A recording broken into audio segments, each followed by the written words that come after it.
ভোর রাতে যখন সাহারি খেতে উঠবেন, আপনি তো সাহারি খেতে উঠেন, আপনি জানেন ওই সময়টার দাম কত? আমরা বেশিরভাগ মানুষ জানি না ভোর রাতের এই সময়টার দাম কত।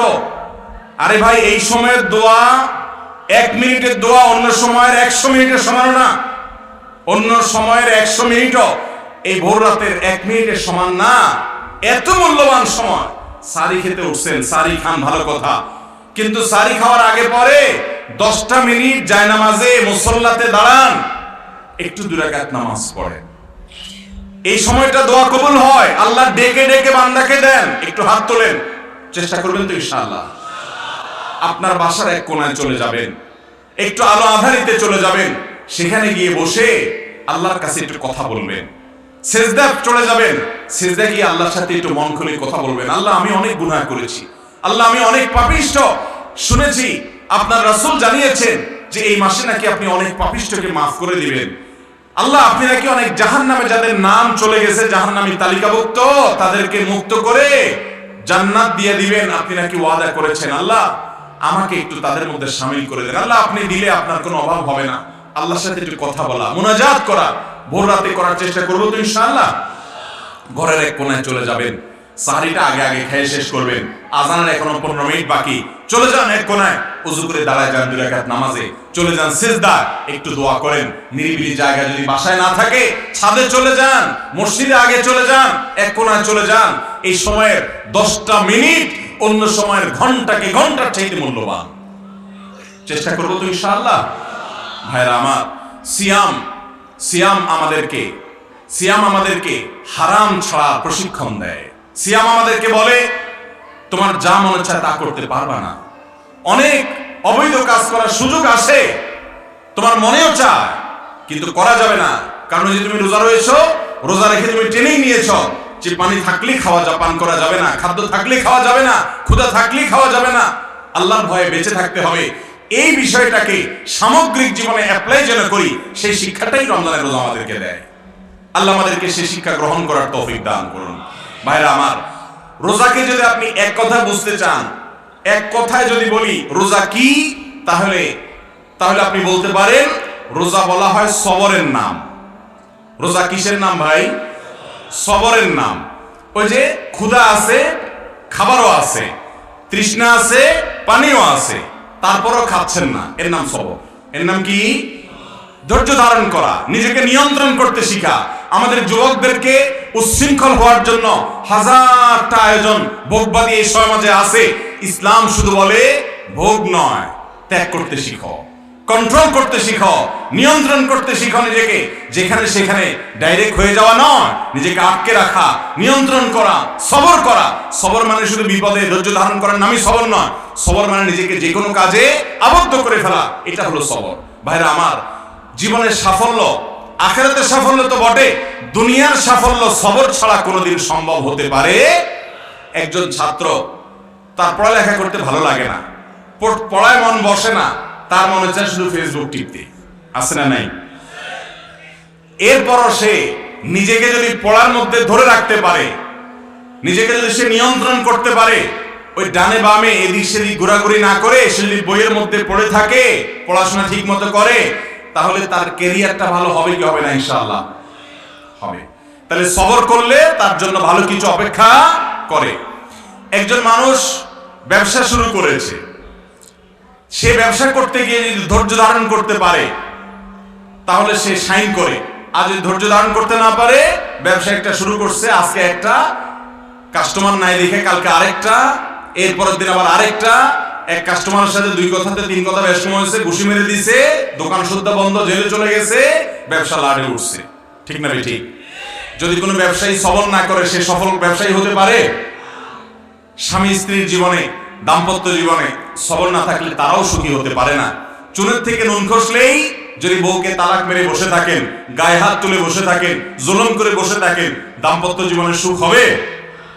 অনেক কিছু মনের বাইরে হবে, সহ্য করতে হবে, তাহলে সুখ পাওয়া যাবে। এভাবে গোটা জীবনের প্রত্যেকটা পরতে পরতে, প্রতিটা স্তরে স্তরে আপনি দেখবেন সবর ছাড়া মানুষ কখনো সুখী হতে পারে? রোজা আমাদেরকে সেই শিক্ষা দেয়, বান্দা তুমি সবর করতে শিখো। তোমার সামগ্রিক জীবনে সব ক্ষেত্রে তোমাকে সবর করতে হবে। ও যুবক, সমস্ত তোমার বন্ধুরা সব হারাম সম্পর্ক রিলেশন করে অনেক মেয়েদের সাথে, বিবাহ বহির্ভূত সম্পর্ক জড়িয়ে যায়, সবাই হারাম আনন্দ ফুর্তি করে। তোমার মন চায়, সুযোগও আছে, কিন্তু তোমাকে সবর করতে হবে, তোমাকে অপেক্ষা করতে হবে বৈধ স্ত্রীর জন্য। হারাম পথে উপার্জন সবাই করে, তুমিও চাইলে করতে পারো, করার প্রয়োজনও তোমার হয়তো আছে, আবার সুযোগও আছে, কিন্তু না, সবর করো, নিজেকে দূরে রাখো, একটু অপেক্ষা করো। সবর করতে কষ্ট হয়, কিন্তু সবর করার পর সবুরে মেওয়া ফলে। সবুরে মেওয়া কি সাথে সাথে ফলে? সবুরে মেওয়া ফেলতে হলে অপেক্ষা করা লাগে, ধৈর্য ধারণ করা লাগে। আল্লাহ আমাদের সবাইকে সেভাবে ধৈর্য ধারণ করার তৌফিক দান করুন।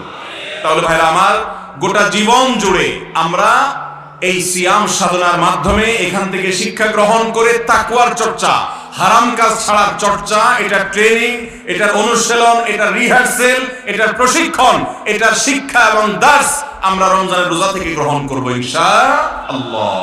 চেষ্টা করব তো সবাই? এবং রমজানের এই রোজা থেকে শিক্ষা নিয়ে আমাদের জীবনের সামগ্রিক জীবনের যে রোজা আছে সেটাতে আমরা এটাকে অ্যাপ্লাই করব। রমজানের রোজার সাথে জীবনের সামগ্রিক রোজার একটা অমিল আছে। সেই অমিলটা হলো, রমজানের রোজা যদি ভেঙে যায়, রমজানের রোজা যদি ভেঙে যায়, সেটাকে আর জোড়া লাগানো যাবে? যাবে না, সেটা কাজা করা যাবে, কিন্তু এই রোজাটা আর জোড়া লাগানো যাবে। কিন্তু জীবনের রোজা যদি ভেঙে যায়, আপনি কখনো গুনাহ করে ফেলেছেন, হারাম করে ফেলেছেন, রোজাটা ভেঙে গেছে জীবনের, এটা জোড়া লাগানো যায়। আর সেই জোড়া লাগানো আঠার নাম কি? তাওবা। সেই জোড়া লাগানো আঠার নাম কি? আপনি যদি গুনাহ করার পর তওবা করেন, তওবা বুঝেন ভাই? তওবা শব্দের অর্থ হলো ফিরে আসা। তওবা শব্দের অর্থ কি ভাই? ফিরে আসা। মানে আমি একটা হারাম সম্পর্কে ছিলাম, ছেড়ে আমি হালালে আসলাম। আমি অবৈধ উপার্জন করতাম, ওটা ছেড়ে এখন হালাল পথে আসলাম। এই ফিরে আসাটার নাম হলো তওবা। শয়তানের গোলামি করতাম, আল্লাহর কাছে ফিরে আসলাম। আল্লাহ বলেছেন, ওয়া আনিবু ইলাল্লাহ, তোমরা আল্লাহর দিকে ধাবিত হও, আল্লাহর দিকে ফিরে আসো। ফাফিরু ইলাল্লাহ, তোমরা আল্লাহর দিকে ভাগো, শয়তান তোমাদেরকে জাহান্নামে নিবে। নবী করিম সাল্লাল্লাহু আলাইহি ওয়াসাল্লাম বলেছেন, তোমরা জাহান্নামে পতঙ্গের মতো, পোকার মতো আগুনে যেরকম ঝাঁপ দিয়ে পড়ো, তোমরা সেরকম ঝাঁপ দিয়ে পড়ো। হারামের হাতছানি তোমাদেরকে ডাকছে, চতুর্দিকে হারাম। শিক্ষা প্রতিষ্ঠানে যাবেন, ব্যবসা বাণিজ্য করতে যাবেন, চাকরি বাকরি করতে যাবেন, বিদেশে যাবেন, চাষাবাদ করতে যাবেন, সমাজে বসবাস করতে যাবেন, রাজনীতি করতে যাবেন, যেখানেই যাবেন হারামের হাতছানি। হারাম ছাড়া কোথাও টিকা কঠিন হয়ে যায়, সবাই ঝাঁপ দিয়ে সেদিকে চলেও যায়। কিন্তু নবী সাল্লাল্লাহু আলাইহি ওয়াসাল্লাম বলেছেন, আমি তোমাদের কোমর ধরে ধরে শুধু টানি জাহান্নাম থেকে বাঁচাবার জন্য। এটাই নবীদের ডিউটি। আলেমরা সেই ডিউটিটা পালন করেন। এই ডিউটি পালন করার পর অল্প সংখ্যক মানুষ বাঁচতে পারে, এই লোকগুলো জান্নাতি হয়। আর বেশিরভাগ লোক গড্ডালিকায় এবং স্রোতে গা ভাসিয়ে দেয়, তারা জাহান্নামী হয়। আল্লাহ আমাদেরকে জান্নাতি হওয়ার তৌফিক দান করুন। আমরা রমজানের রোজা থেকে তওবার শিক্ষা গ্রহণ করব তো ইনশাআল্লাহ? আমরা রমজানের রোজা থেকে সবরের শিক্ষা গ্রহণ করব তো ইনশাআল্লাহ? আমরা রমজানের রোজা থেকে তাকওয়ার শিক্ষা গ্রহণ করব তো ইনশাআল্লাহ? আল্লাহ আমাদের সবাইকে মুত্তাকি হওয়ার তৌফিক দান করুন, সিয়ামের উদ্দেশ্যকে বুঝার তৌফিক দান করুন, সিয়ামের উদ্দেশ্য হাসিল করার তৌফিক দান করুন। রমজান শেষে যেন আমি মুত্তাকি হতে পারি, সেই তৌফিক আল্লাহ তাআলা দান করুন। রমজান মাস চলে গেছে, আপনি কোনো গুনাহ ছাড়তে পেরেছেন কিনা, কোনো বদঅভ্যাস ছাড়তে পেরেছেন কিনা, কোনো ভালো কাজ শুরু করতে পেরেছেন কিনা, এটা প্রমাণ করবে আপনার সিয়াম সাধনা সার্থক হয়েছে নাকি ব্যর্থ হয়েছে।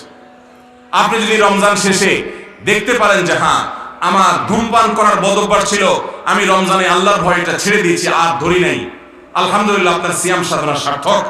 আমি রমজানে তওবা করেছি, হারাম সম্পর্কে আর যাব না, আমি রমজানে তওবা করেছি, হারাম উপার্জন আর করব না, এটা যদি আপনি ধরে রাখতে পারেন, তাহলে আপনি সুধারণা করতে পারেন যে আমার রমজানের সিয়াম সাধনা সার্থক। কারণ আল্লাহ বলেছেন, লাআল্লাকুম তাত্তাকুন, রোজা দেওয়াই হয়েছে যাতে রোজা রেখে তুমি মুত্তাকি হতে পারো। রমজান শেষে আপনার তাকওয়া এটা উন্নতি হয়েছে কিনা, আপনি মুত্তাকি হিসাবে আগে বাড়তে পেরেছেন কিনা, এটি নির্ভর করবে আপনার রোজা, আপনার রমজান সার্থক হয়েছে কিনা। আল্লাহ রাব্বুল আলামিন ও আরশে আজিমের মালিক আমাদের সবাইকে আপনি আমাদের রোজাটাকে সার্থক করার তৌফিক দান করুন। ভাইরা আমার, রোজা যদি সার্থক না হয়, রমজানটা যদি সার্থক না হয়, লস অনেক বেশি হয়ে যাবে। কি লস হবে জানেন? নবী করিম সাল্লাল্লাহু আলাইহি ওয়াসাল্লামের কাছে জিবরিল এসে বলেছেন, বাউদা মান আদরাকা রমাদান ওয়া লাম ইগফার লাহ, ওই কপালপোড়া ধ্বংস হোক যে রমজানের মতো এরকম বিশাল বড় সুযোগ পাইছে, তারপর আল্লাহর কাছে চোখের পানি ফেলে দোয়া করে, কান্নাকাটি করে, ইস্তিগফার করে, তওবা করে তার আগের গুনাহগুলোকে মাফ করাইতে পারে নাই, এই কপাল পোড়া ধ্বংস হোক। বদদুয়া করেছেন জিবরিল, নবী সাল্লাল্লাহু আলাইহি ওয়াসাল্লাম বলেছেন আমিন।